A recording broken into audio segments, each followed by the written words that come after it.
So, hello, everybody. Good afternoon. Buenas tardes. Buenas tardes. Thanks, everyone.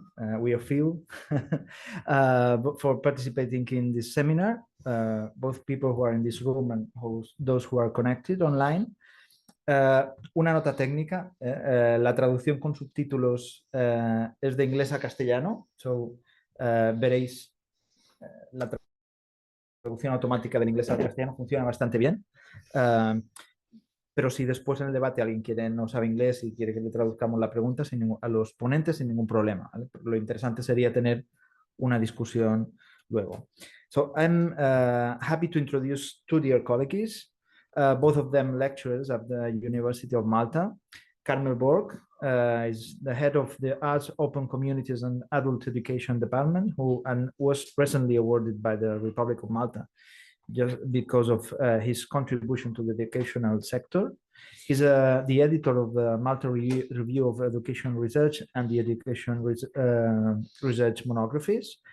His more than 30 years of academic career are focused in the intersection between education, democracy, and social justice. And Joseph Gravina, Joe, my friend, is a senior lecturer at the University of Malta. He works in the same department as Carmel does. He's been teaching about systems of knowledge and education for decades. Most of his research is focused on citizenship, education, human rights, and the importance of Gramsci to understand the social phenomena and the role of education. And I think this is a common background they share, not just their institution, but also the interest for contributing to critical pedagogies and social change. But I think it will be very interesting, not just to listen to them, but to discuss around their ideas, their thoughts, and with Gramsci and education in the background, from this very suggesting title, Dysfunctional Education and Predatory Populism, a Gramscian perspective. And I'm sure they will be inspiring and the debate will be welcome. So great. Thanks, Carmel and Joe, for being here. The word our pleasure is yours. Yes. Can we start sharing then? Yes.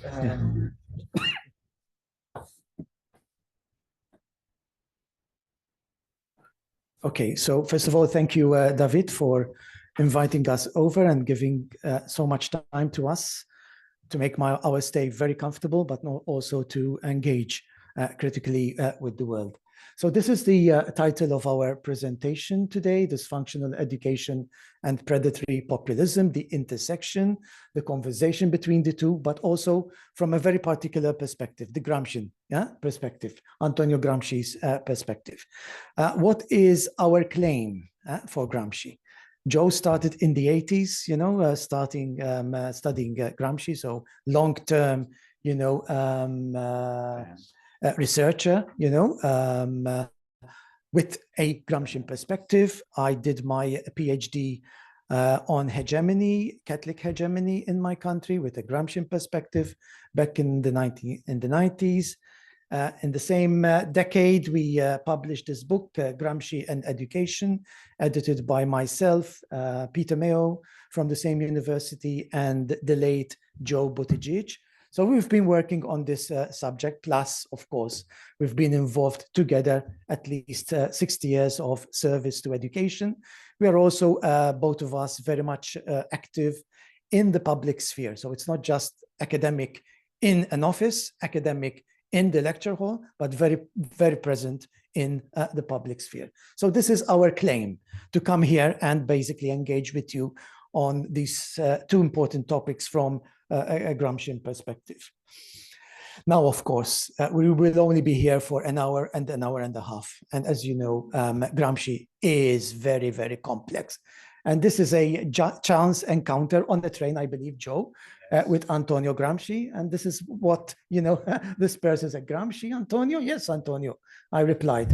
It can't be, he replied, because Antonio Gramsci is a giant and you are such a short man. He was short physically, but giant intellectually. And you cannot, do any justice to such a giant in an hour or an hour and a half. So please do bear with us, on this matter. Just a sec. We will be interposing as we move along.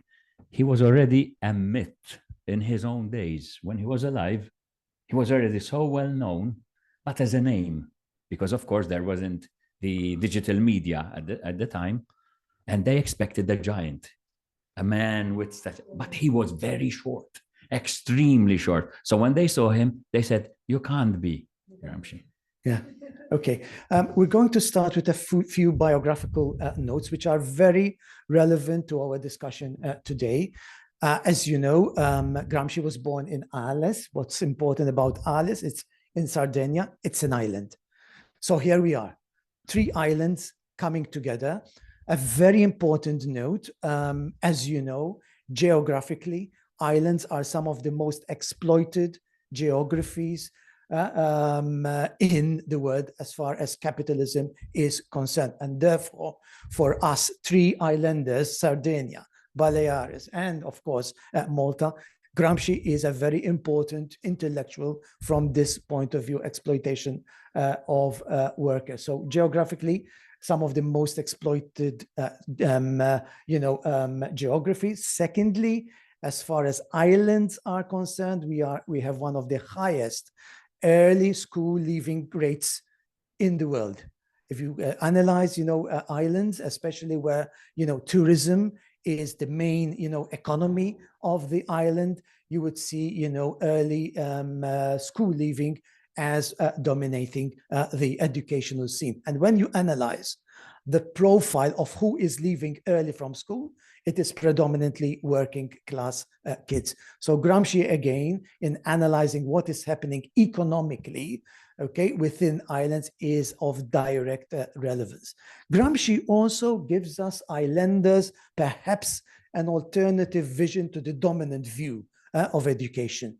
I'm trying to, persuade a doctoral student of ours to engage in what I refer to as the learning island. UNESCO has this learning city, which is basically, learning for employability, predominating the concept of lifelong learning in the context of an economy. What we're trying to do back home is to provide this alternative vision of the learning island, which is not for employability, but for resistance and subversion. And Gramsci comes in very handily in this, approach of ours. It's a resistance approach. It's a subversion approach to the dominant view of the learning city, which is, of course, not coming from the global south, but it's basically coming from the global north in a context where the education is becoming increasingly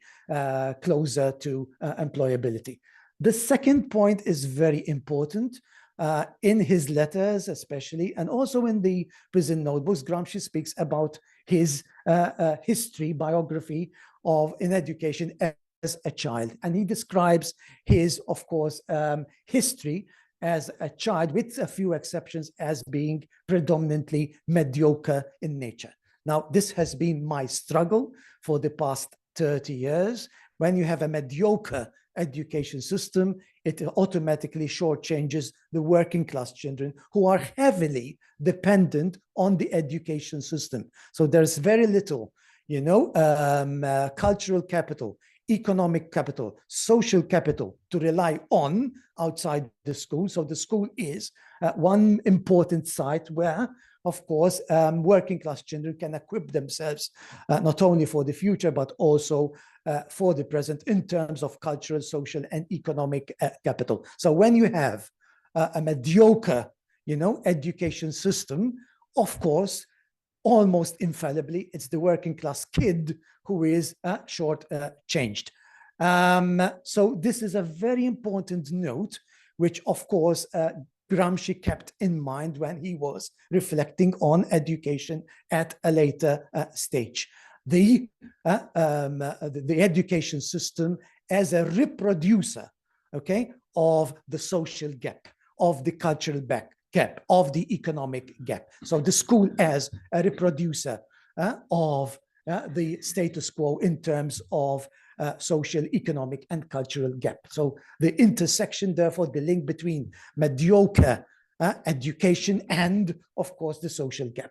Gramsci stayed with his elder brother. This is a very important note too. It looks trivial, but it's not. So when Gramsci moved from Ales to Cagliari, he stayed with his brother.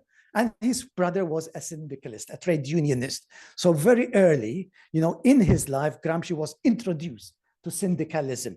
This is a very important note. I am currently carrying research with a colleague of mine from Gdansk University on the link between parental involvement and, of course, the future of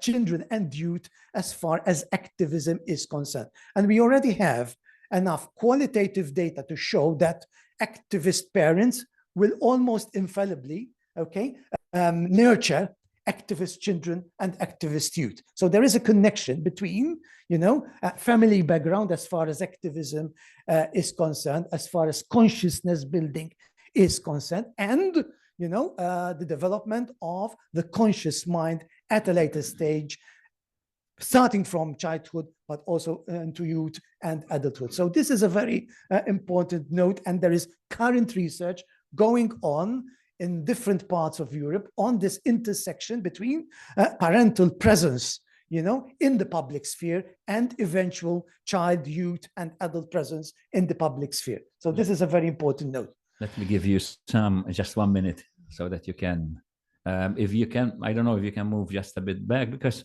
speaking to David, and this reminded me, Antonio was familiar with shepherds because he lived in a village.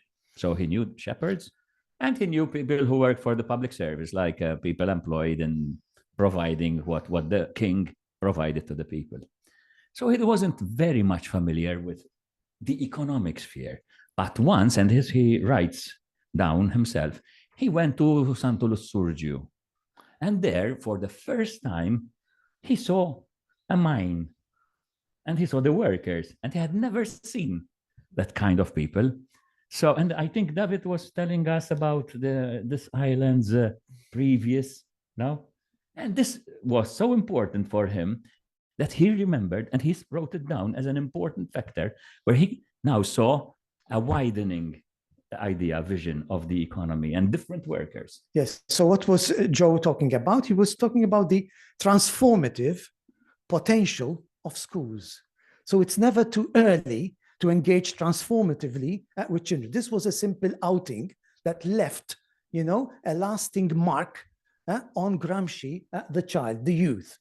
So here we see, slowly but surely, that schools have this potential, the transformative, potential, a potential for social change. If we revisit the school not as a machine that trains people for employability, but of course, this humanistic view of the school as a space where people can think, realize that they are present in the world, understand the world, engage with the world, and eventually act on the world. So this is not something for adult education. This is something that can start easily, in our schools. The schools as spaces for transformation, the schools as spaces for social change. Now let's move on with a few more notes about his biography.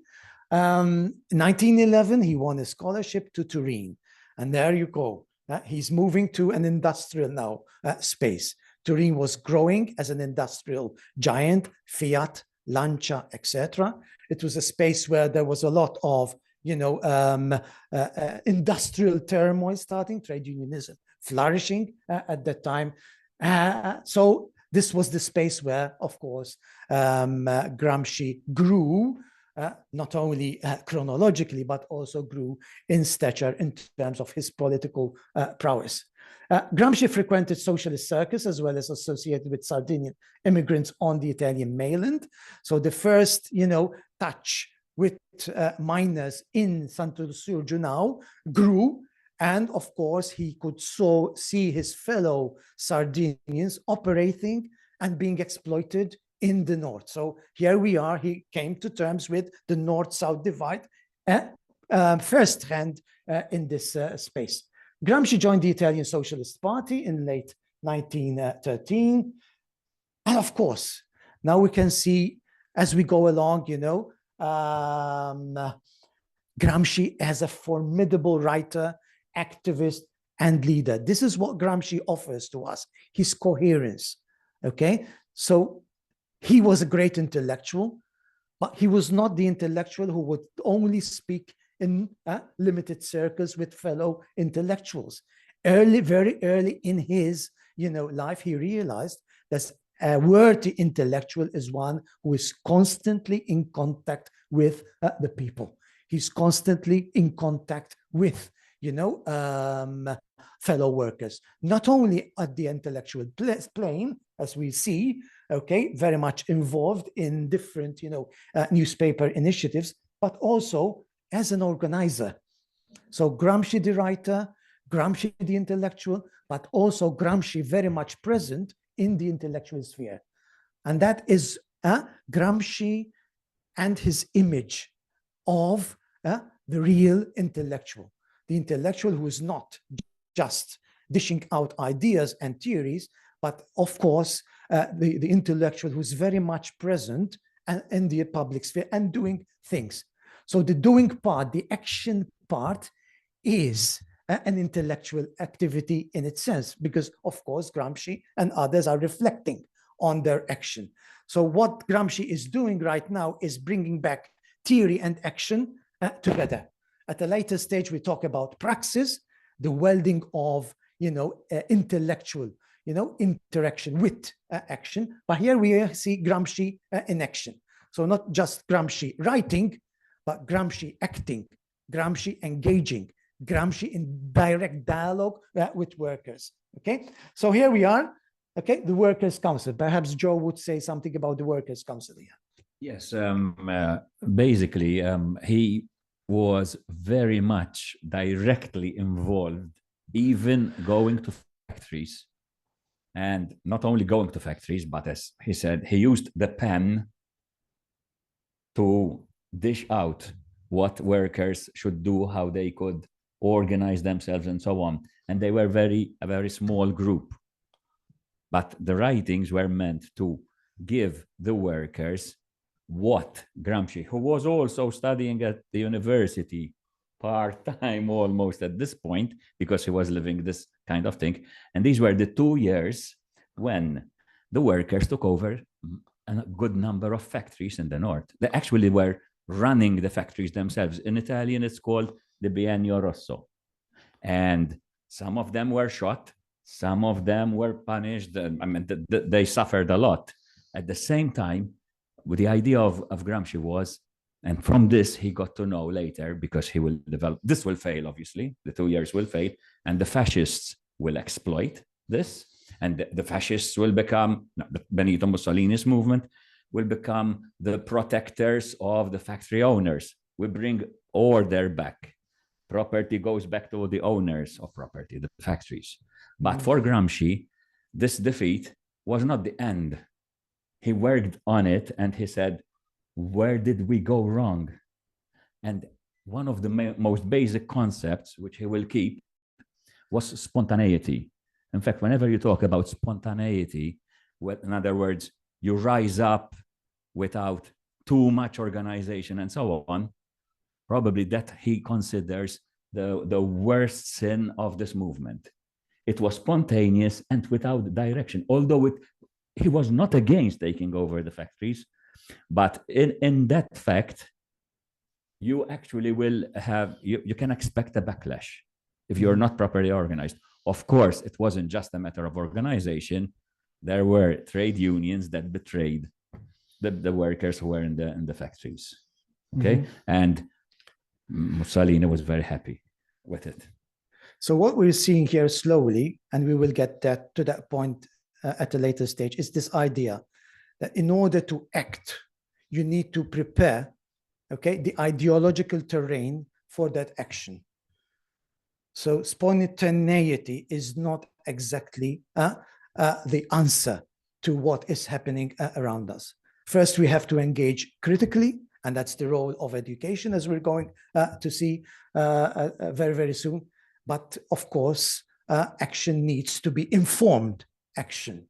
and not just spontaneous action. So that is a major contribution of Gramsci at that time. So here in 1924, Gramsci was now being recognized as a leader and, of course, a parliamentarian. So Gramsci here, we see Gramsci being true to his idea that in order to change, we have to act in a capillary way. Capillarity here means occupying different spaces within the civil society scene. So for me as an educator, it was useless to spend decades talking about Maltese education, system. My real contribution to change was when I managed to infiltrate, that's the word, infiltrate the corridors of power, and as a curriculum specialist, engage in curriculum writing. We have a national curriculum, and I've managed to infiltrate, that space. And of course, you can see that the language changed thanks to the presence of some of us in that particular space. So Gramsci was adamant on this point. It's useless throwing, stones from outside in. You have to infiltrate that space in order to affect change. And of course, we find Gramsci in the Italian parliament representing the region of Veneto. Perhaps we can just here, to put it in historical perspective, Italy was in formation. In formation. It wasn't a really united. It still today suffers from it, but this is 1920s. Italy had been independent formally 1860, 61. So this was a new nation, absolutely in no way united. And so the organization of the state was, let's say, jelly-like. Mm-hmm. It wasn't tough. So because of its, not yet established sort of institutions, one could hope to penetrate. At the same time, this will also backfire because those who want stability and so on will not tolerate rebels who make it even more difficult. Okay, so you have this kind of situation. So here we are, 1926. May I remind you that in November 1922, there was the March on Rome, so where the fascists, established themselves in Italy.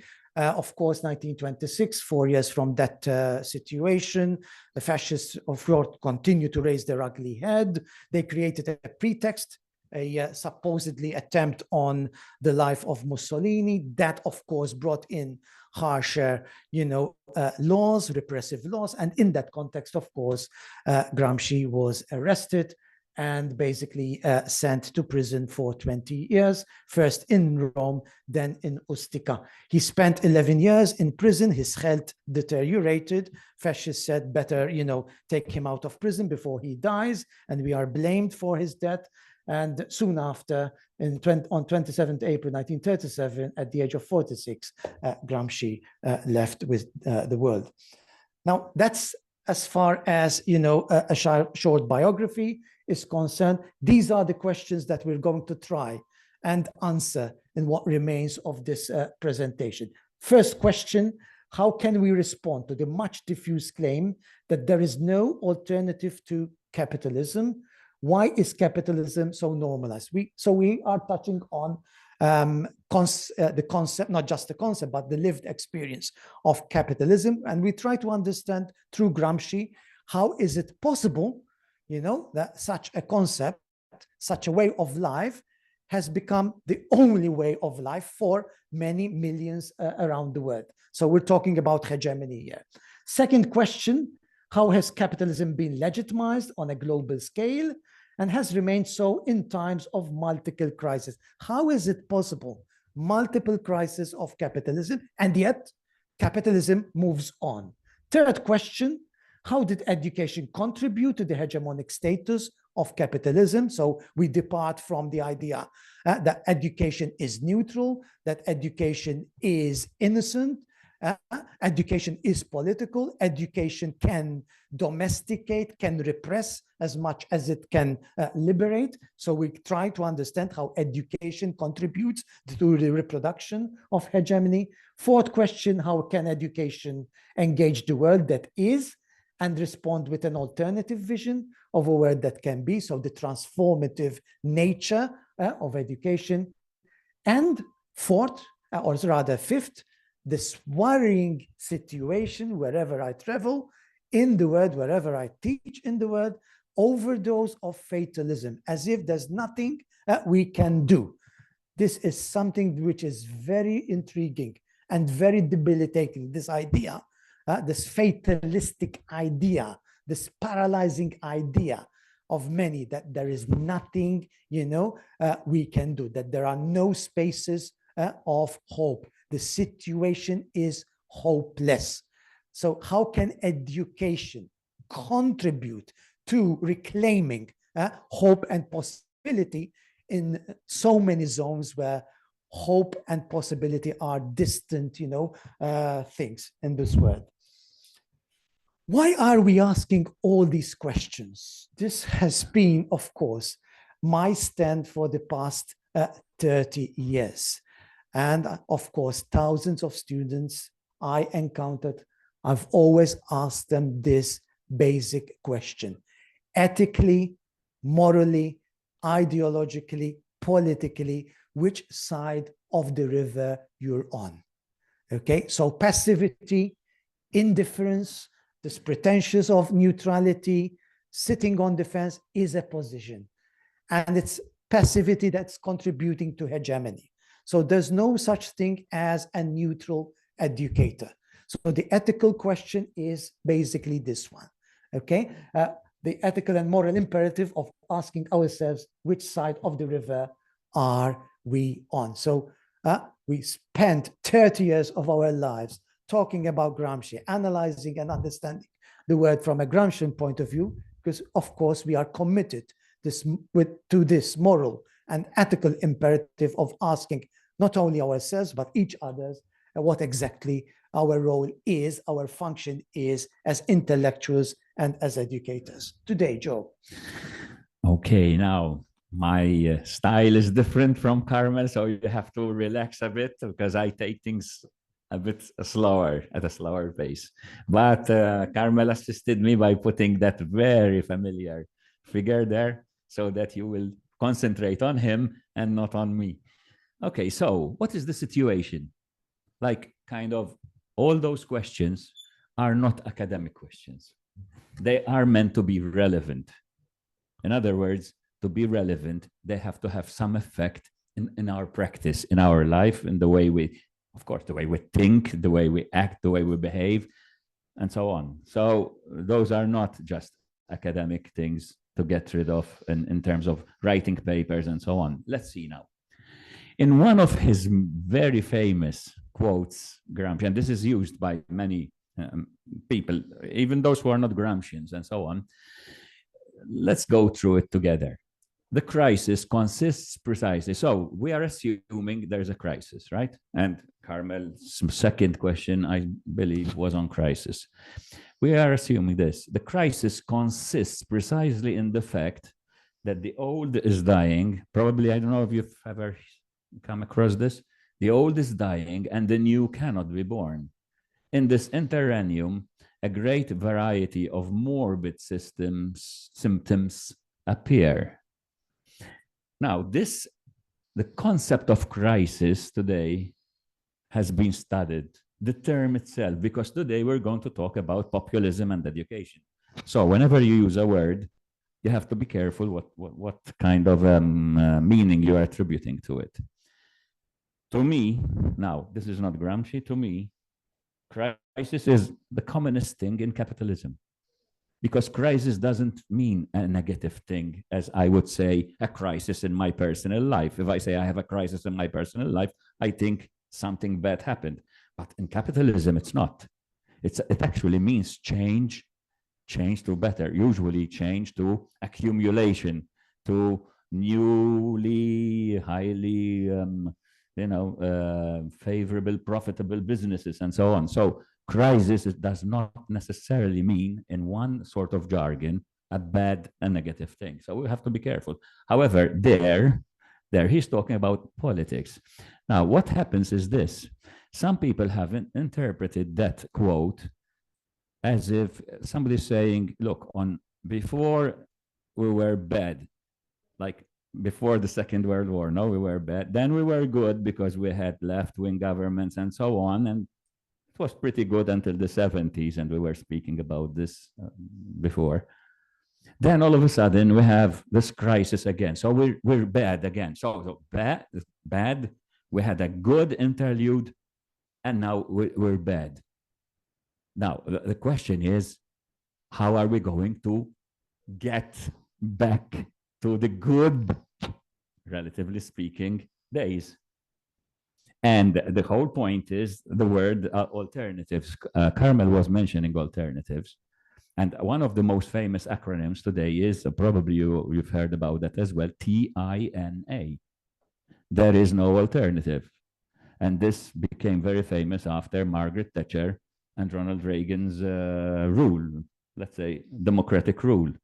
Okay, so when you are in such a fluid period where you don't see hope, what happens? And Gramsci was already noting this in his times, because these are not the first time that things have happened, that you are in a negative crisis period and you don't seem to be able to see anywhere where you can escape and emancipate from it.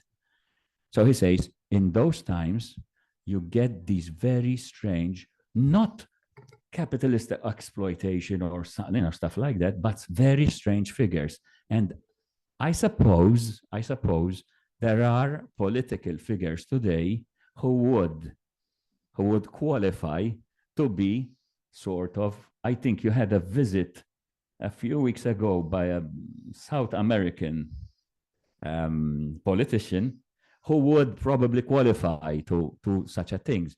In other words, these figures have to be seen in a perspective, because they are adding to the negativity by making it worse. Now, our point is populism. So when Carmel and I were preparing this, the idea was this: why would anybody kind of vote for Brexit in the United Kingdom, vote for Trump in the United States, vote for Millet and other such figures? For example, we have Orban, and so these are all mentioned. These are names that are mentioned all the time. Why would they? There must be some reason for it. In other words, it's not carnival. So the answer will come later, of course, because I cannot anticipate it. But we have to keep this in mind, that there is something there. Now, obviously, if you look at the title, you will have an expression. Populism is it. Why? Because in a crisis, I mean, I was going to say it at the end, but I can say it now. I'm not good for spoilers. The state usually comes to the assistance of the people because you need the people. Capitalism requires society. Capitalism cannot thrive without society. Now, if the state does not assist, there will be politicians who will know about this, and Trump is not an idiot, and who will bypass the state. He will bypass all the institutions, and they will talk directly to the people. In other words, this is not some crazy carnival. This is a pretty strict political strategy. Now, I mentioned populism, and one of the ways in which Gramsci usually spoke about populism was andata al popolo. Al pueblo, you go to the people. You know, this is what I was saying about Trump and so on. You know, he talks to the people. He doesn't talk to Parliament. He doesn't talk to Congress. He doesn't talk to the courts. Well, now he has to talk to the courts. He talks to the people directly, using their words, using their vocabulary as much as he can. And that's populism. Now, do we stop there? Gramsci gives us an alternative. Carmel, if you can, please. Gives us something to think about. Now, this is a model I put up, and I still struggle with it because there's a lot of kind of abstract concepts which Gramsci had developed over the years. And I try to put it in a model. Now, putting Gramsci in a model is one of the worst things you can do in your life. It's a nightmare, I can assure you. Let me try to go through this. So I'm not going to talk about the structure, and the structure would be the economic structure. Here we're talking about populism. It has to do with the economy, but to understand populism, which is in our title, I'm going to put it on the side. Gramsci spoke about the economy. Let's be careful. Some theorists say that he is a cultural theorist, that he speaks about education. Fine, of course he does. That is what we're talking about here. But he spoke about the economy because he was the one who developed formidably, I would say, the idea of Fordism. He actually did bring it out much better than others. So let's try to get this, my attempt at modeling.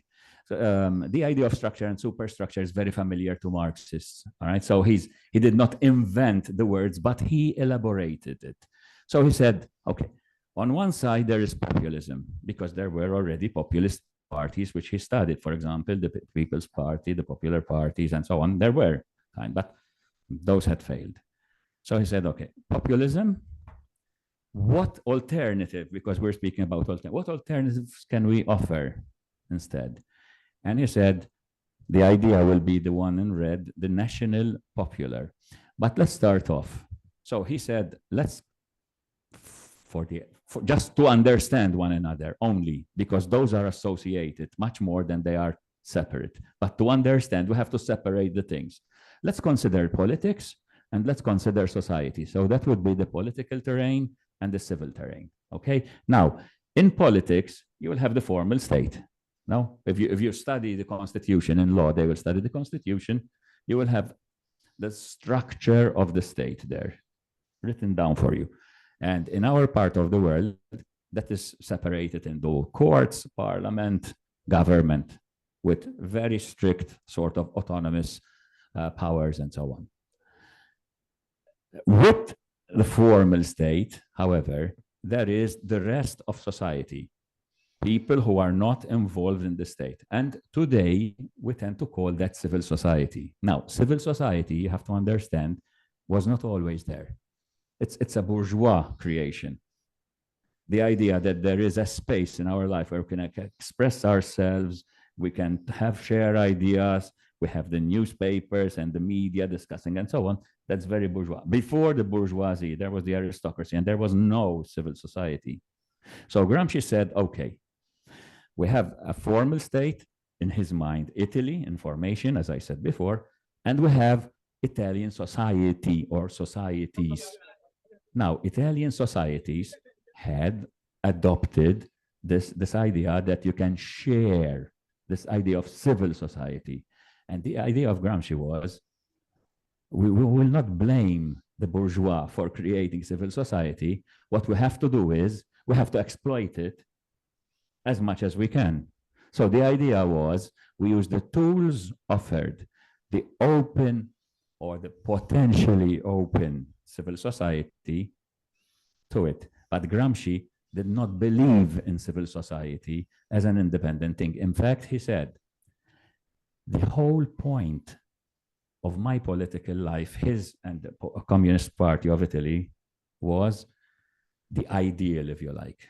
This would be teleological, no? Sort of the end goal would be to connect the formal state with what the bourgeois would call civil society. Once you had that combination, you would have the integral state. So his idea of state was not the formal state, but a state that permeated, that linked, that coalesced with civil society. So the whole point, as Carmel was saying, was to occupy the state, but not occupy in the sense just, be there, but you bring in society into the state. This is not very much familiar in sociological studies. In sociology, we tend to still consider the formal state. What Gramsci was saying, that's not enough. That's not the politics that we are aiming for. Now, that creates a problem. How do you bring in the social into the formal state? Now, when I was studying the Constitution of Malta, you will have a chapter on the government, you will have a chapter on parliament, you will have a chapter and very well detailed how the elections is going to be and so on. But where does the citizen come in? I'm using my own word now, citizen. Where does the citizen come into this? The citizen comes very passively in our constitution. And when they come with a force, the citizen becomes an individual. Human rights, which I studied, as thanks for the introduction. But that is an individual. I have my individual rights. I don't have my collective rights together. So our constitution is the liberal type of constitution. That's not good for Gramsci. That wouldn't be good for Gramsci. And it wouldn't be good for a Marxist perspective. So that would, in fact, he writes it down, but it's not very clear. It doesn't come out very clear. The integral state, where the people and the state become one. With that, of course, we remember that he's talking about Italy because he's not, these are not ideas up there in the sky. Eh? He's talking about Italy. The formal state has to form the nation. The nation will be the territory, the language, and so on. It needs a nation. It needs the nation. So he wasn't against, Gramsci wasn't against the formation of Italy. In fact, he studied Machiavelli in a very creative way. Machiavelli's Il Principe, the prince. Gramsci transformed that book into a metaphor of the nation. In other words, the prince would become the Italian Communist Party, which was his sort of the idea behind all his efforts. And this avant-garde would be able to, connect. Now, that means that he has to consider who the people are. Who are the people who are going to form this nation of the new Italy, which, thanks to Machiavelli, he was trying to explain. For a Marxist, there's a problem there. And that is where Gramsci will depart from the populists. For the populists, fragments of people will be grouped together as El Pueblo, no? Everybody goes. But for a Marxist, for a true Marxist, not, for example, Laclau. Laclau will not, will get out of this, of course. But the Marxists will have to consider a social class. So social class is not all the people. Now, how do you combine a social class and transform it into a people? Now, for that, he had an educational program, and this is probably the most important thing.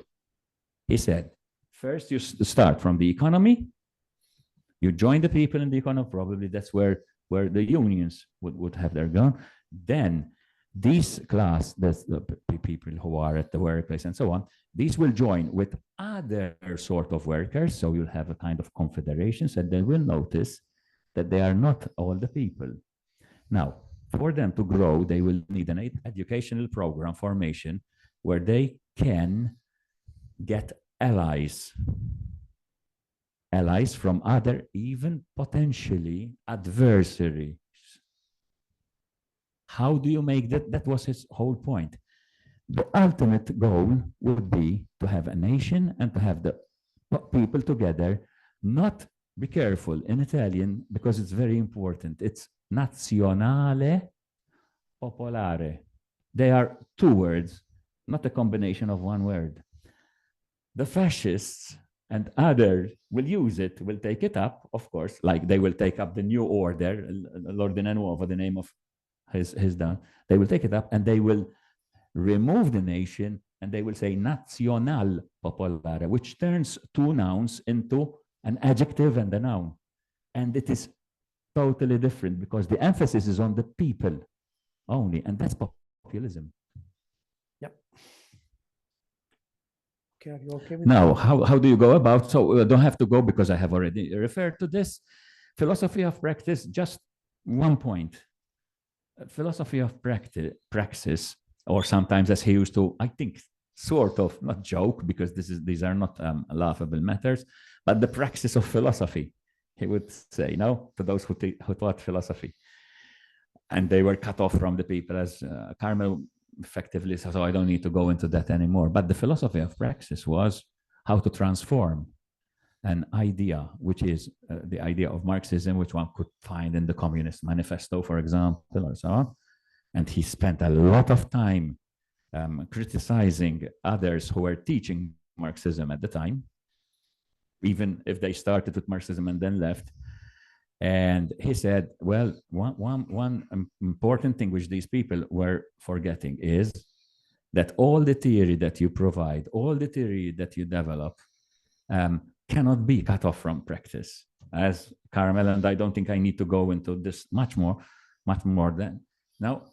Otherwise, you'll end up speculating, metaphysics, and so on, and you kind of refine the words, but there is no practice. So he would say, in all theory, there is practice.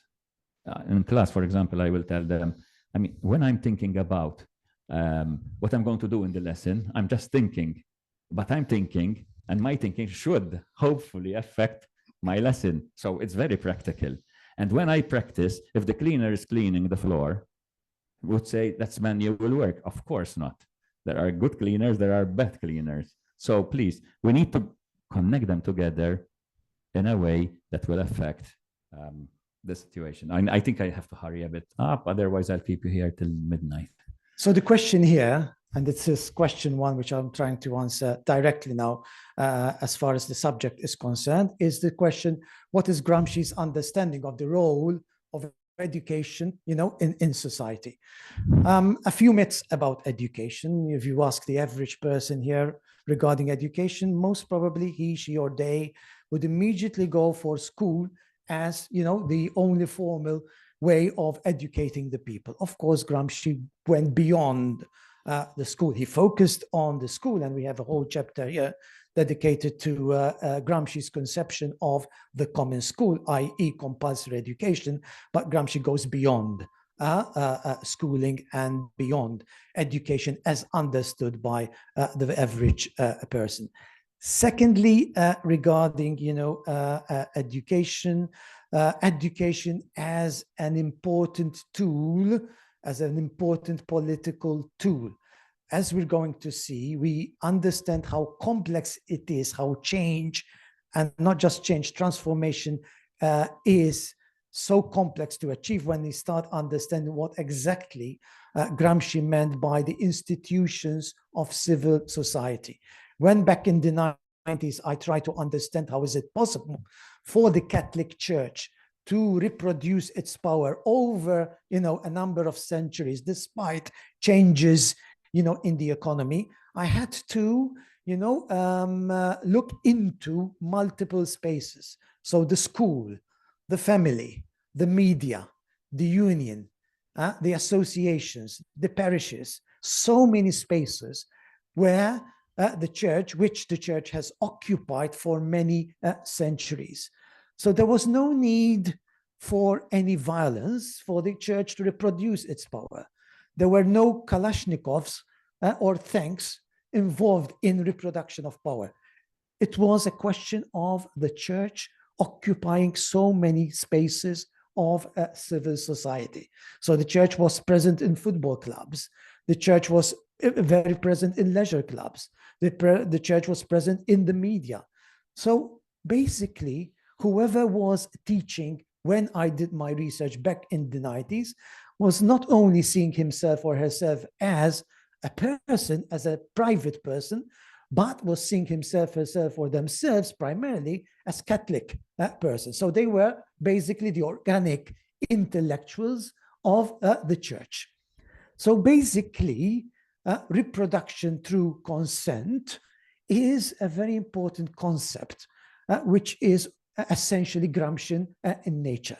You don't have to impose yourself violently. That's always in the background, of course. But generally, you reproduce your power, you reproduce normalization, you reproduce consent through these institutions of civil society that prop up the state. So basically, this brought Gramsci to claim that any relationship is essentially a pedagogical relationship. So when the politician is speaking to his supporters, that is essentially a pedagogical relationship. when the parish priest is speaking from the pulpit to the parishioners, that is essentially a pedagogical relationship. When the family, the parents are speaking to their children, that is essentially a pedagogical relationship. So Gramsci moved away from the concept of a professional teacher teaching within a school to this concept of that we are all, educators, because every single moment, relational moment, is essentially a pedagogical moment. So basically, Gramsci brought in the concept of the organic intellectual, the intellectual who is essentially organic to the core. So capitalism can reproduce itself, not because there is any, in many instances, imposition or prescription, which is essentially violent in nature, but because you have these spaces occupied by people, organic intellectuals, who see no alternative, to capitalism. So basically, reproduction, okay, is perpetuated through the institutions of civil society, which generate consent. So that is, of course, a very important, concept of stemming from Gramsci. That these spaces, rather than being neutral spaces, okay, are essentially spaces where most of the time they are reproducing dominant discourse. Of course, these same spaces have the potential for transformation and change. But of course, there is this challenge for us to occupy those spaces. Without, occupying these spaces in a capillary way, it's virtually impossible to transform society. So when we understand, okay, how many spaces there are for change, real change, now we're talking, transformation, paradigm shifts we're talking about, not cosmetic changes here and there, not reform, but real transformation, then of course we will understand the complex nature of transformation, the importance, of consciously, okay, infiltrating these spaces to act transformatively. And of course, naturally, the natural sequence to that is, of course, the importance of consciousness building, the importance of highly prepared intellectuals through, of course, education, intellectuals who are not only able to act on their own by occupying spaces, but also intellectuals who can ably and productively engage in real, meaningful, productive, dialogues with, other people, with the purpose of consciousness building. So the issue of consent. Just 1 second. So if what Carmel is saying, if my model is of any help at all, the consensus would fall under civil society. The force, which is understood there, would be of the state. So, the model, you remember the model? I said state and civil society. That's what Carmel is saying. They fit in those as functions. Now, one of the challenges, to go back now to what I've been doing in the past 30 years, in the last 30 years since I've started, engaging publicly with schools, is, of course, if you look at the history of curriculum development, not only locally in my part of the world, but also at the European level, you see the increasing absence of the humanities, okay, from the curriculum, which basically means the absence of, real possibilities for, educatees engaging critically with the world. So basically the struggle here, as far as I am concerned and my colleagues are concerned, is to reclaim the humanities within the curriculum, okay, and challenge the dominant hegemonic idea that, education is for employability. Because what we're seeing right now is, the transformation of education at a very early stage in the child's life, the transformation of education into training. So we're getting less education, but more training, which basically means little space for creative thinking, critical thinking, critical engagement with the world, etc., etc., etc. So this is the struggle, the contemporary struggle with myself and others, curriculum specialists, knowing that curriculum is not a neutral, concept. Curriculum is a site of struggle. It is a contested terrain, and unfortunately, over the past 3 years, we have lost many battles as far as resisting and subverting the idea that education should serve almost exclusively the economy, education for employability. But the struggle does not stop there. Students are not impressed by us preaching at them. No, first-rate lecture will bring about change. Change has to be connected. Action has to be connected, or rather critical engagement has to be connected with action as early as compulsory education. We need to ask ourselves the question, critical education for what? Critical engagement for what? And of course, my answer is very immediate. I do not have the time to walk you through how I've changed my course programs to, of course, address this issue of action intimately connected to reflection. But I had to do it because I could realize that, despite the beautiful lectures that I was delivering, the impact of such lectures is almost minimal. And that was the point where I started connecting action, community-based action, to the theoretical work through the critical engagement that we did in class. So basically, when we speak about critical engagement, it's almost immediately, in Gramscian terms, followed by some kind of action. The welding, the welding through the curriculum of, critical understanding with action on the word. So it's not just about understanding the word, it's also about action in the world. And of course, if we need to transform the curriculum, we have to penetrate the curricular experience with these two ideas. So it's not just about, providing space for students to engage critically with the world, but also through the same experience, providing opportunities for students to act on the world as informed by the critical engagement with the world. And that's what praxis, is all about. So we're not gonna challenge hegemony simply by theorizing, hegemony. That's my message, Joe. I was just going to, because it's my job basically, to give you another idea about common sense, because this is very important. Common sense doesn't have the same meaning in different languages. When Gramsci was using common sense, he wasn't talking about, it's common if you have a nail and you have a hammer, you hit the hammer. That's not the common sense. Common sense is shared meanings in societies. So that's what common is. It doesn't mean the same in all. Now, against that concept, because this is what I love in Gramsci, he gives us all the concepts and we can handle them. Even right wing, of course, can handle them. But we know much more about Gramsci than they are. He put against common sense. He said we have to think about good sense. So common sense is fair.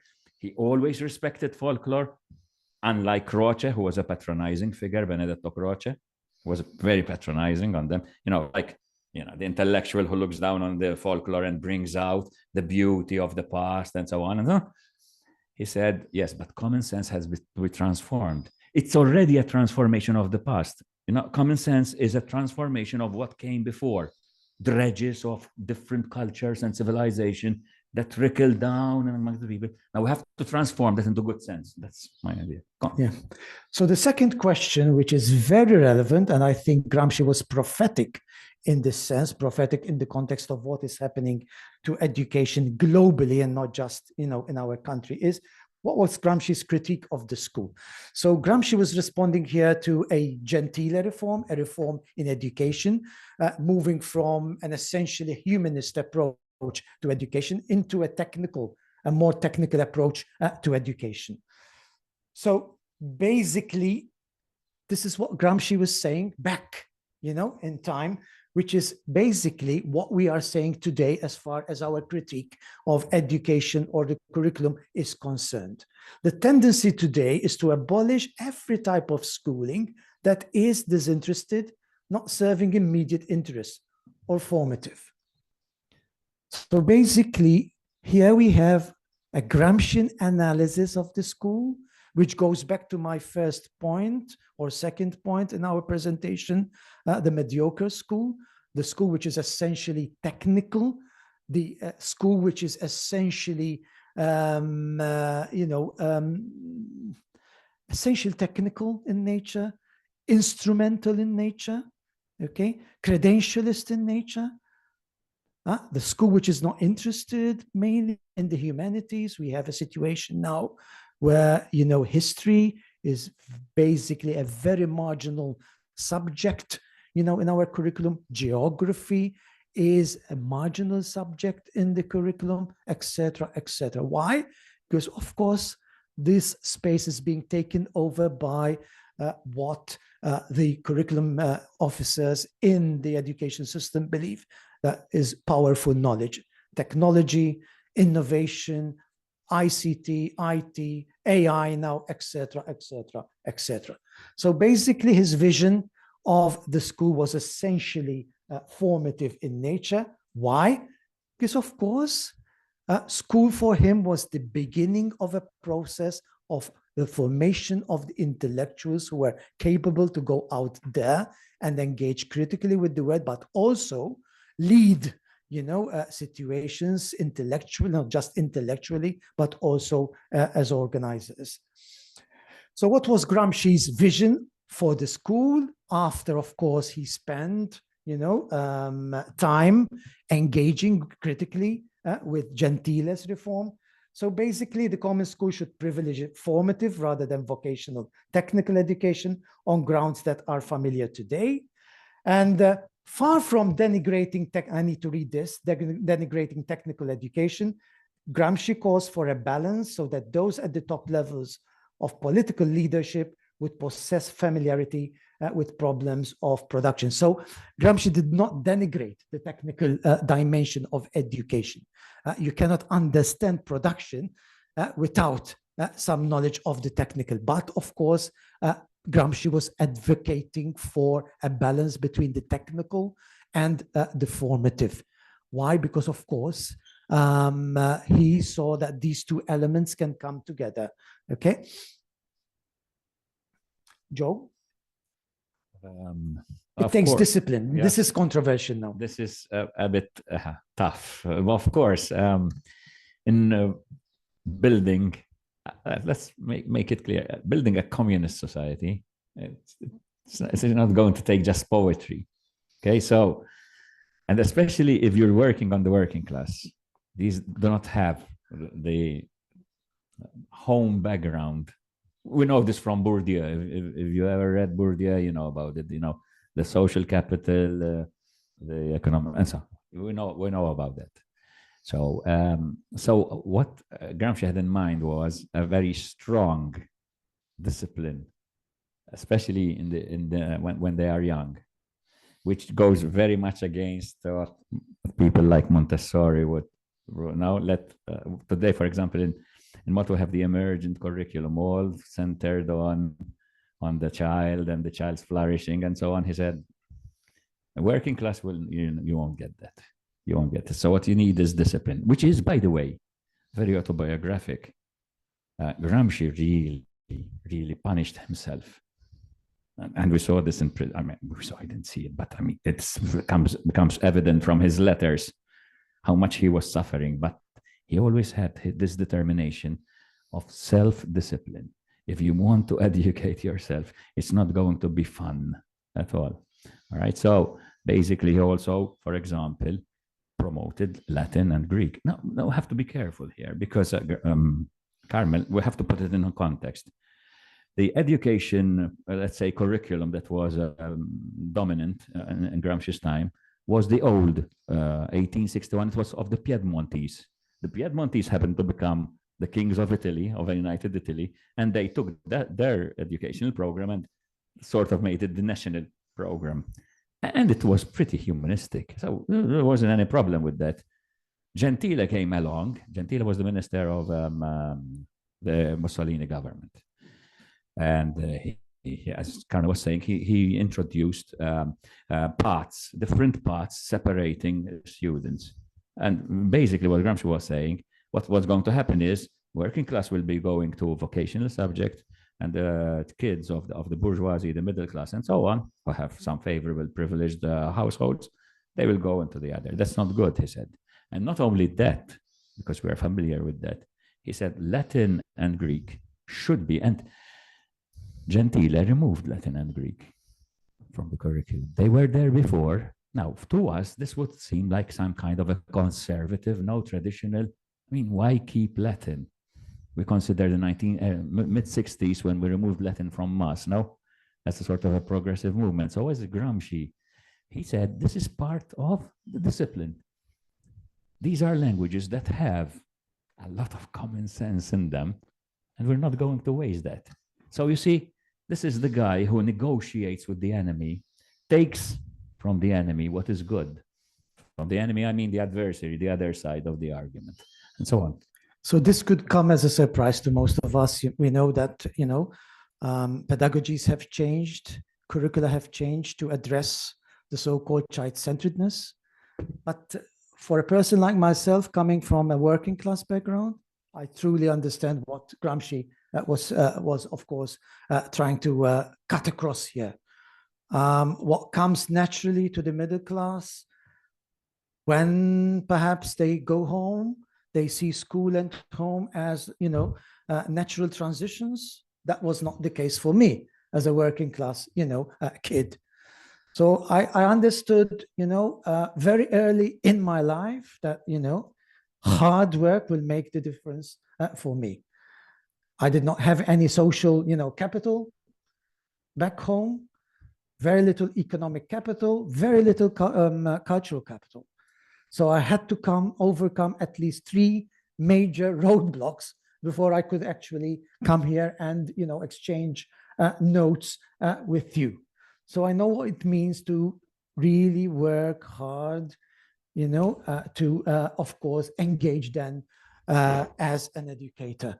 So education for me was not just the natural thing to do, but it was, of course, an experience of a highly demanding experience, which was not just cognitive in nature, but also psychophysical in nature. And that is what, Gramsci is talking about here. This is exactly my lived experience. He would come across advocating for Latin and Greek, as perhaps a conservative, but for people like myself who have gone through this experience where nothing came naturally, when there was no natural transition, from home to school, this is exactly what, Gramsci is talking about in terms of gaining, the psychophysical discipline to be able to overcome the hurdles, the roadblocks, the barriers that a child like myself from a working class background would normally encounter. So from a Gramscian perspective, the play approach that is so much advocated by the liberals, is seen as a bourgeois concept, which might be counterproductive for working class kids. Okay, I can skip this. So how did Gramsci's vision of education shape up beyond schooling? Joe? Okay, so if you haven't mentioned them yet, and this is his most important contribution probably, the prison notebooks, a series of what some might consider disconnected writings that were reformed, revised, rewritten, a whole series of translations. No, not many know that he actually translated entire books when in prison, because for him that was discipline to write and so on, and which kept him alive for 11 years. But in the prison notebooks, most probably, he had many teams, of course, many minor teams and so on. But probably the whole book is an idea about how you can bring change. Let me put it in that way. Now, to bring change, you need leadership. To have, I mean, leadership doesn't come on its own. You remember when we said about, you know, spontaneity and so on? Well, he knew about this. Things will not go on that much. So his whole idea was the study of intellectuals, and he studied intellectuals who were not only just working class intellectuals or who sided on with the communists and so on, but he studied all intellectuals, including those who were, in his days, considered intellectual, like Benedetto Croce. And he saw their function. Now, one of the words in the title is dysfunctionality. He studied their function. What is the role of the intellectual? First of all, let's make it clear. He said that all men, meaning all humanity, are intellectuals. Which doesn't mean that they have a social role as intellectuals, but that it means that they think. That's the philosophy of practice. Now, practice and thinking. But who are these leaders? So he probably, if I start with the best type, let's put them in types and, you know, categories as I usually try to do. That would be the organic intellectual. Why? Because the organic intellectual is emotionally, existentially, professionally trained within, amongst the people he's going to be the leader of. So organic means that you actually live with the people. You are trying, you are doing all you can to lead. Lead, be careful. Lead doesn't, because there are different types of leadership. Lead along with the people. That's why the model I made before, you remember? I mean, the people on one side and the state, you know? So they have to be always considered together. In other words, the leader is not going to tell them what to do in that sense, but the leader is going to live their life, is going to think with them, along with them. So we have to be very careful what kind of leadership we're talking about. Definitely not the traditional intellectual.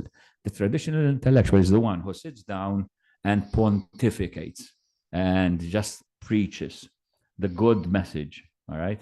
That definitely is not. We can move because we're going to go on with this.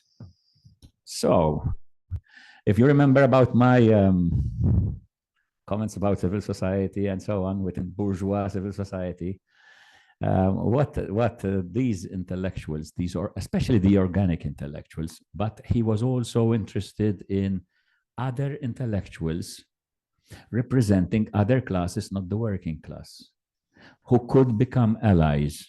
And this is where consensus comes in. Once you don't control the state, and you want to control the state because you want to have a communist society, you need to work with allies. But you have your leaders need to be able to grasp what your allies are presenting, what they will expect from you. And he did work with intellectuals from the church and so on. Gobetti, for example, and others. So this is the stage of consensus where the leaders of the working class will try to forge alliances together. The point which obviously is missing here is that you don't control the state. And this is what I wanted to say a few minutes ago. The state has power. Now, if you don't have that power, then it's no good. Okay, he gives us an image, the image of the centaur. The centaur, half man, half horse. So the horse would be sort of the force. The part which is human is this is an ancient Greek idea of the mind and the body and so on, the psyche and so on. He said, well, basically that's how it is, but it's the mind that has to control it. Now, the working classes did not have the state.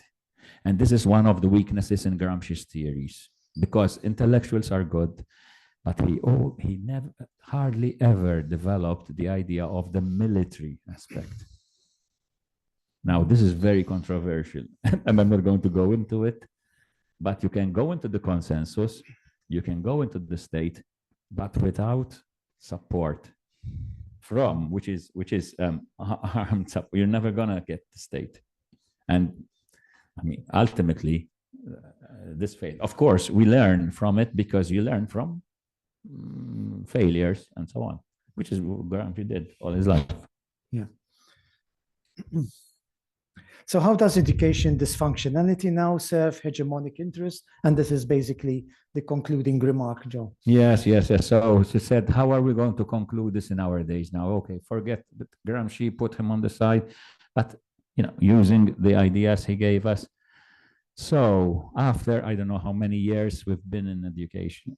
I've been in education all my life. I jumped from the seats like you are there and jumped on the other side of the table and I never left the school, sort of. But I am seeing this very much, that school programs, any school program discusses skills. In Malta, for example, we have a new organization, brand new, Skillscape. Their whole point is they have a strong budget. They just have to think about skills. So they always organize, a lot of budget, skills here, skills there. Everything is there and then to skills.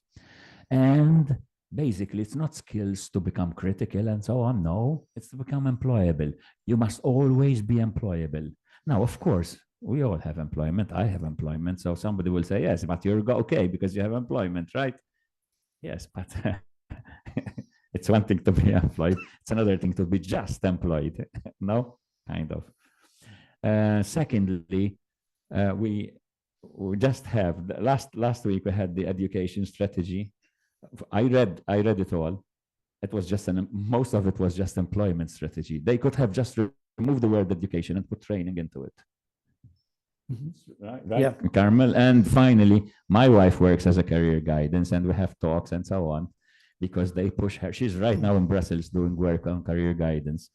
And well, she's just, for example, let me give you an idea of what I mean when I say career guidance is something that, for example, betting companies have huge money.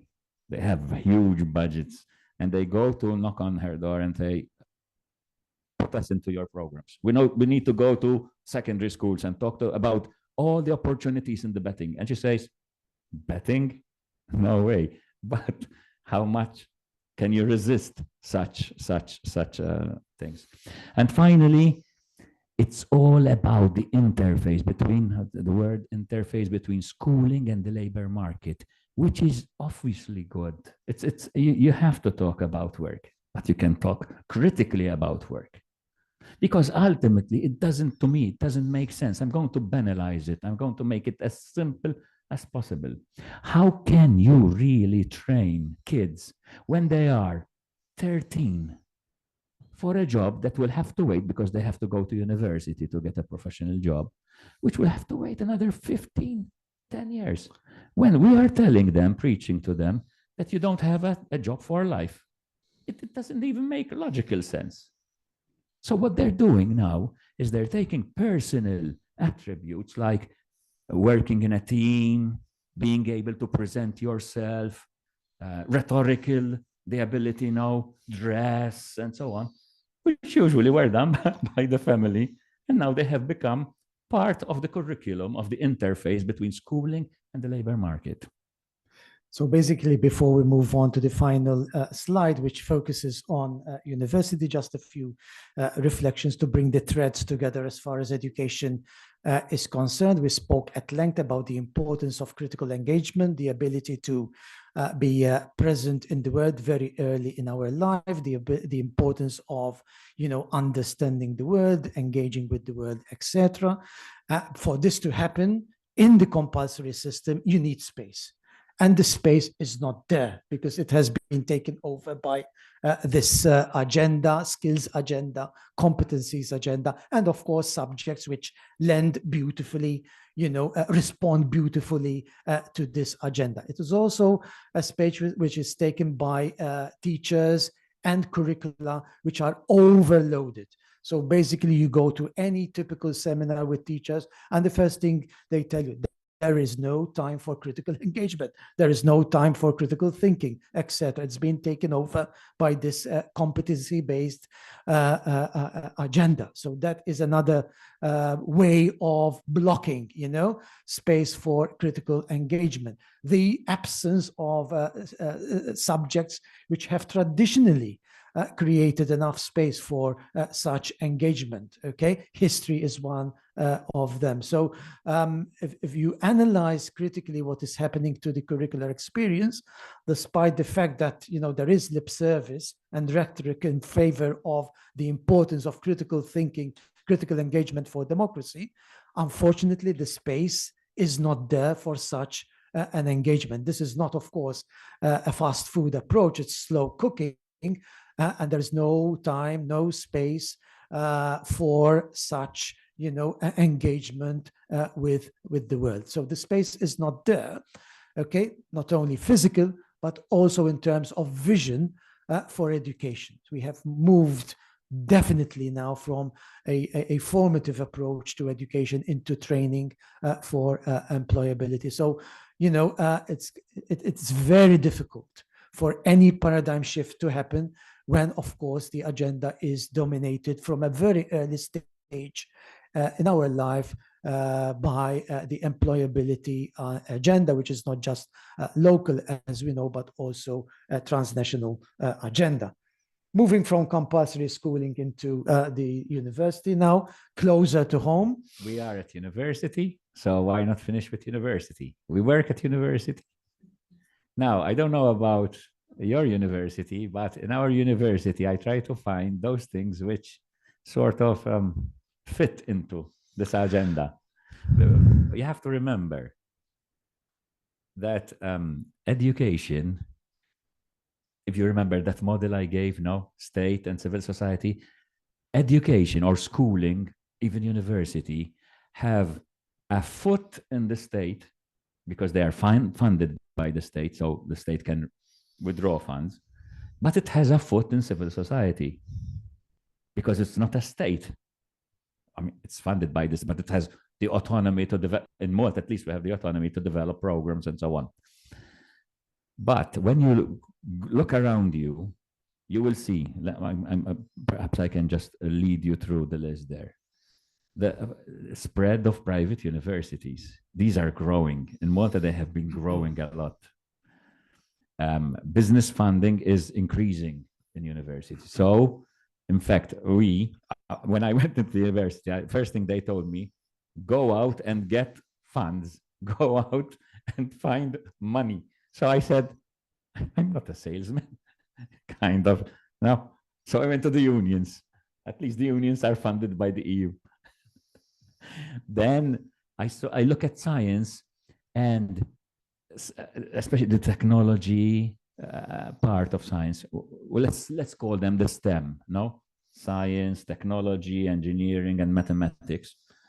These are okay. It's their job, but in my role at the university to do research ethics, I get many applications for commercial. So at university, what is happening is that people are producing things to make money and profit. Well, is it that bad? Now that goes back to common sense. If this is good sense, I don't know, but does it make sense? So money is flowing into the university, money is flowing outside of university.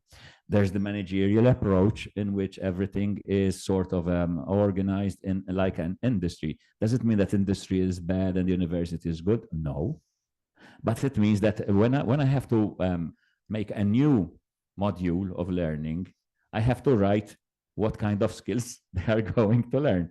Now, when I write critical, I don't find it in the list, but I find writing and reading and whatever and so on, but I don't see critical anywhere. And how am I going to actually measure it? Because I need to measure the thing.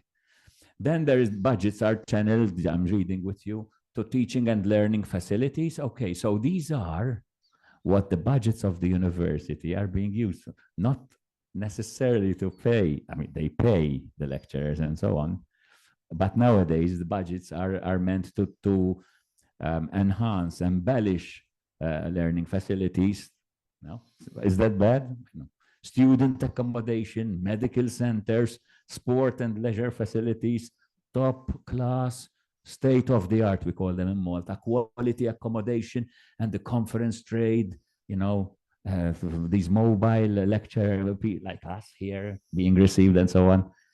Is that what budgets are meant to mainly? I'm not saying they are not good. I'm saying if more money is thrown at those, there will be courses which need to be subsidized because they will never get money from them, and they will be closed up because the money is flowing into those things like sport and so on. Ultimately, what it boils down is competitiveness. And in Malta, we have the university teaching teachers. We have the government, the ministry that has funded lavishly another institution that teaches teachers. We have the vocational school, which is teaching teachers. So we are all in competition to get the same cohort. So the question is, and now we are about to conclude, how is it possible that such a major shift, you know, in compulsory education and at higher education level has moved on without major, I would say. There are minor, you know, resistances and subversions here and there, which I am aware of. And there is literature on such resistance and subversion, but mainly, by and large, with, you know, relatively minor resistance. And of course, perhaps, Joe, we need to add to all this the idea of, you know, the publishing regime.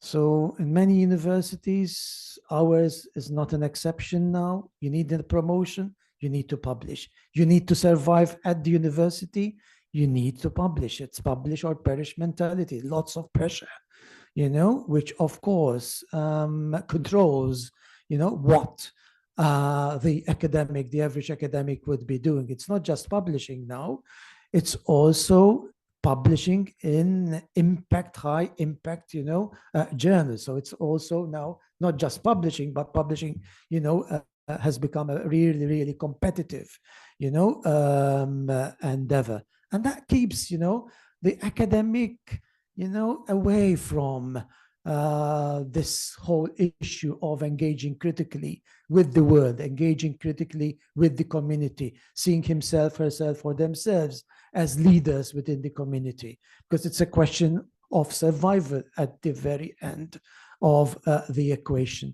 So as we can see from a Gramscian perspective, you know, education, may I repeat, is a site of contestation, is a site of struggle. As much as it can liberate and emancipate, it is a site which can, you know, domesticate, it can prescribe, it can colonize, etc. And unfortunately, you know, given our vision of what, you know, education should be, unfortunately, education is not serving democracy, is not serving social justice, is not serving liberation, emancipation, and freedom. But on the other hand, it's, of course, serving, you know, hegemony, as we, of course, described it for the past hour and a half. But hegemony is never complete. There are cracks in any hegemony. And where there are cracks, there is light. A few months ago, I don't know if you're aware of this, the University of Zurich pulled out of the ranking, you know, system. Now, we're not talking about, you know, a university which was lowly ranked. This is a highly ranked university, 80, you know, 80th in the world as far as universities are concerned. They decided to pull out because, of course, they realized that, you know, they are shortchanging their academics, they are shortchanging the students, they are shortchanging the quality of research that was going on. Because, of course, there was a lot of recycling going on for academics to, you know, keep up with the publishing record, etc. So they pulled out of the ranking system. And I don't think, from what I'm hearing, that University of Zurich would be the only university who would eventually pull out of the ranking system and go back to what universities, you know, should be doing. So yes, let's conclude with this. message of hope. Hegemony is never complete. There are cracks within any hegemony, and therefore, where there are cracks, there is light. Where there is light, there is hope. Where there's hope, there's possibility. So it's worth continue the struggle, the counter-hegemonic struggle for, personal and social liberation. Thank you.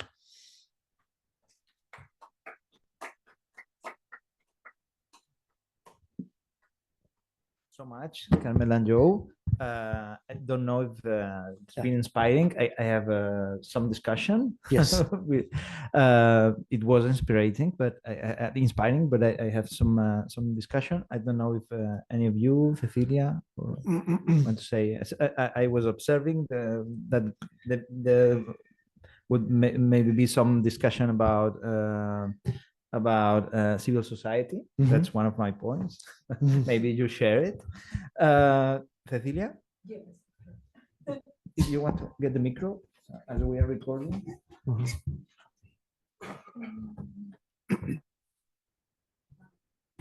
Well, I too many things. Okay. Thank you very much, first of all. I keep thinking on one question you reproduced about Gramsci.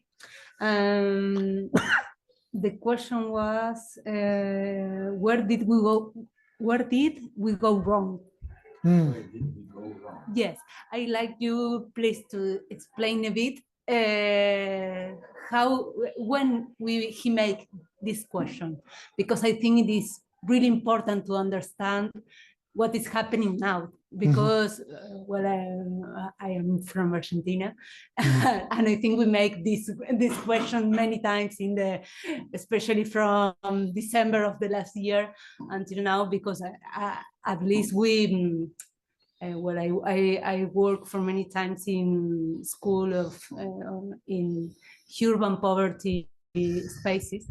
We can understand why Milei is president, but we know why he arrived to this place.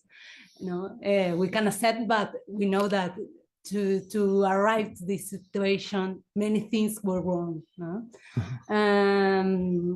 This is one question, and the other one, did Gramsci talks about leadership? Because I am really interested in how neoliberalism and all these empresarial frameworks appropriate words, concepts that came from the critical camp, and they change absolutely the meaning. So when you talk about leadership, I keep thinking if it is a traduction or this. Thank you very much. Yeah. A word like leadership, of course, perhaps it's not the best word. In Italian, he would use dirigente, but I translated it into leadership, but I think I made the point that this is not the same for everyone. Leadership doesn't mean the same for everyone. Now, let me go to your first question. Where did we go wrong? Well, if you are working with the subordinate, it's never going to be easy, and that's why it's always difficult. The whole point is you never get a guarantee of success, never. The thing is, will you stop and go on the other side? I think, Carmel, you did that. You made that point. I'm not sure that people like Milei and so on, they are playing the system. They have the experts, they have the counselors, they know how to work the system. Now, the whole point, we were discussing this, me and Carmel, is that they will win. Oh, my idea is very negative. It's even worse than just what happened recently. This has been going since time immemorial. For example, 1950s, 1960s, 1970s are considered the glorious, in French, they call them the 30 glorieuses, the 30 golden years. But are we so sure? I am sure that they weren't glorious for the people who don't live in Europe. Because the wealth that was being produced in the United Kingdom, in France, in Germany, was coming from somewhere else. These were still colonies. The independence will move. So, but did we ever move? Now, did we ever have a good run? So it's not just now that we're losing, but did we ever have a good run? So unless you change the paradigm, unless you gain the high ground, unless you gain the state, and even when you gain the state, it's never an assured victory because there are too many forces. This is a matter of power, which is very difficult now to grasp. It's not just taking on an institution. And if you are a Marxist, there is a tendency now to go back to the economic system. Has capital changed? For example, we say that in the 1970s, capital changed, and therefore there should have been something, no? Things went worse, perhaps, or they went better. But did actually capital change? Malta, for example, until 1964, we depended on military capital. Now, the port, the military house. My mother worked for the British. After that, we became independent. We did not liberate ourselves. It wasn't a happy thing. We didn't win in the end. We just went for neo-colonial sort. We totally depend on foreign direct investment. We still do today. So did we ever win? Which doesn't mean that the working class is in as bad a situation as it was. But why? So I'm not the best person to ask that question. You should have asked it someone else. Why did we get better? Because the capitalist system wanted to, in inverted commas, democratize its profit. Mass society, mass consumption. We're still in it. Okay, now we have mobiles. Before we had cars, no? And so on. And before that, we had something else. Mass society. That's why the working class is better. But is it truly better? I look at my life. I look at my life. My father could keep a family with one wage. I cannot, even if I have a university wage. So am I better off than my father? This is an anecdote. I'm sorry, I'm not answering your question truly. But if you expect that it's going to happen, it did happen in the Russian. And for Gramsci, he gave us examples of when this happened. The Russian Revolution. He was there. He was in Russia. And he was very happy in Russia. He actually had a wife in Russia. Has 2 kids from this Russian woman. And he was happy that the person who sold him cigarettes could talk about Pushkin and you know, the person who sold you a packet of cigarettes, you could talk about literature. And he said, wow, when I compare this to Sardinia. So, you know what I mean? It's okay. Now we go into different areas with different progress. My idea is, I'm sorry about this. It's negative because we're still in the same system. Okay, we changed the names. It doesn't mean that I stop. I'm still here talking about Gramsci. No, so I don't stop. Yeah. And the more people, Carmel, please. I have no pretension to answer your very complex, question, what went wrong. But I want to stick to education because that's the subject of today's, discussion. And I want to be as anecdotal and intuitive as much as I can be theoretical, because this is my lived experience. So basically, the far right, Trump, etc., they are all symptomatic of, a fade left. If you take our left in our particular context, and I will not generalize, you all have your own experiences. So in our part of the world, The left has created, a phobia for intellectuals. They have created a situation which is very much intellectual. We've had ministers, describing us as armchair critics, describing us, as ivory tower, etc., publicly denigrating us. So basically, the relationship, that the party, the left-wing party, has developed with its, people is not a profoundly educational relationship. They have turned citizens into supporters of their party. So they have debunked citizenship, and instead they've replaced citizenship with support. So there's almost no difference now between supporting a football team and supporting, a party. Okay, so the relationship has become essentially populist, ad hoc, spontaneous. Okay, what people are saying, let's give them what they want. And that's basically it. Let's keep them happy so that they can vote to us in the next, election encounter. So in my specific geography, in my specific space, I can safely say that the crisis is essentially an educational crisis, starting, as I said, from compulsory education up to the highest levels of education, but also in Gramscian terms, the relationship that the party has developed, with the masses and with the people.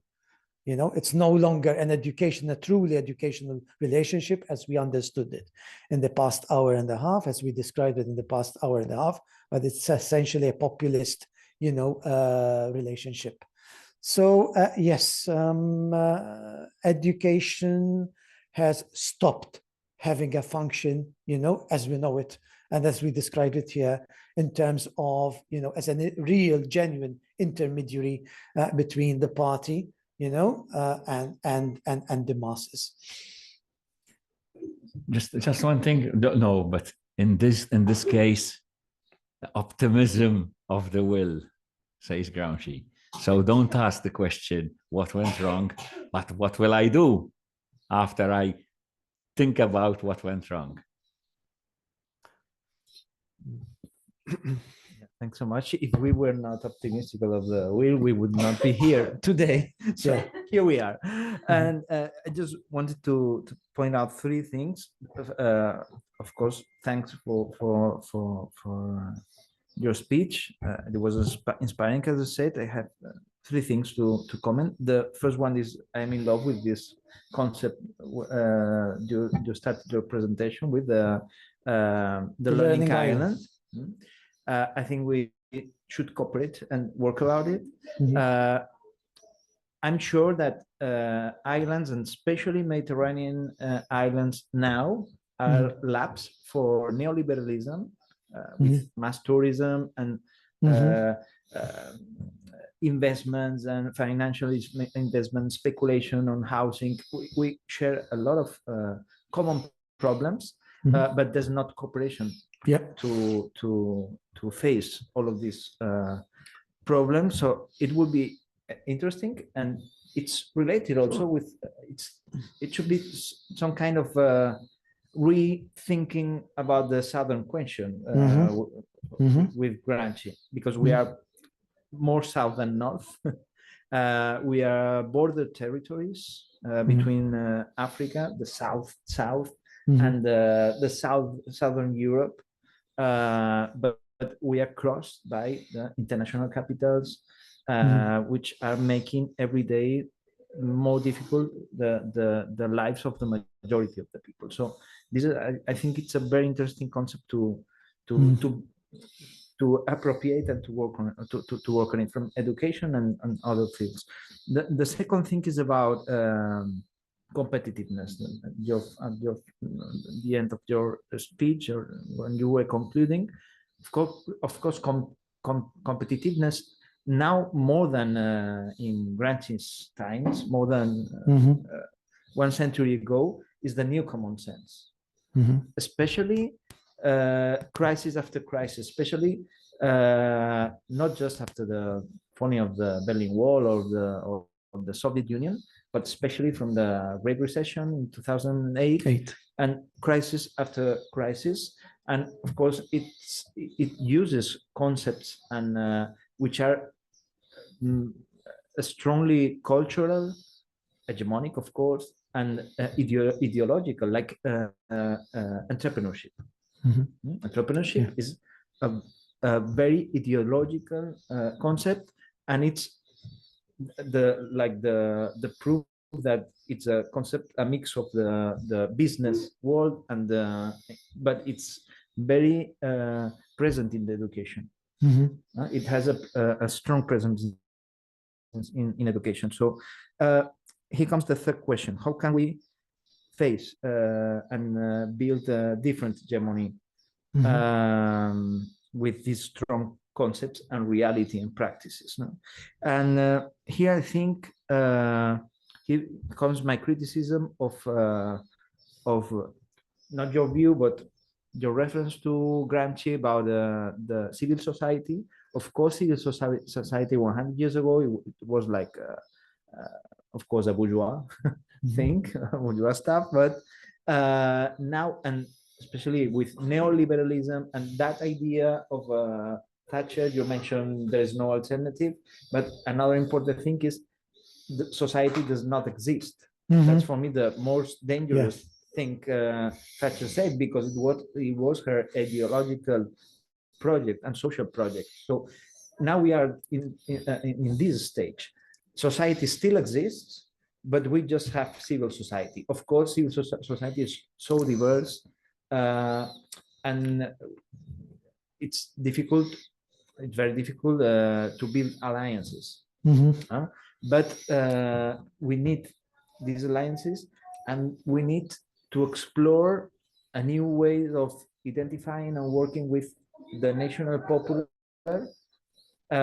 because when Gramsci talked about the popular, and he said that everyone can produce philosophy.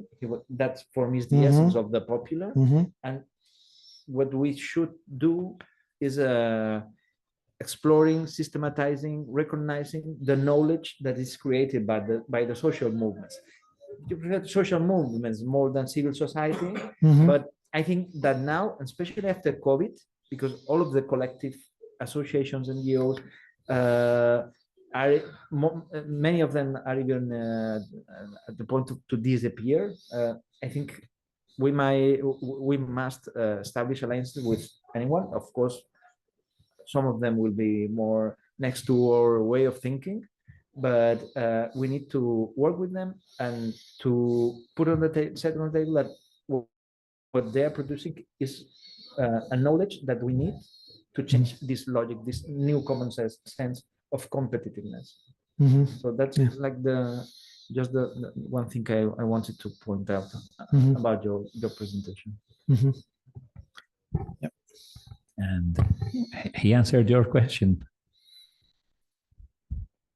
which is where did we go wrong now? But it doesn't mean that it's the end. This is one agenda which can be obviously moved forward. Gramsci's idea was different, of course, because he believed in the political party, because at the time, now the political parties are no longer. So, you know, I'm not going to go start a new discussion about Podemos, for example, which is considered one of the populist left now, like populism on the left side. But that's true. The problem with this is that just one, we already know, because these things happen. In Malta, we do have movements. Some of them end up NGOs. And we know, for example, this is how you have to be careful, because in Malta, the government, although these are NGOs, volunteers, and so on, gives them money, and they survive on that money.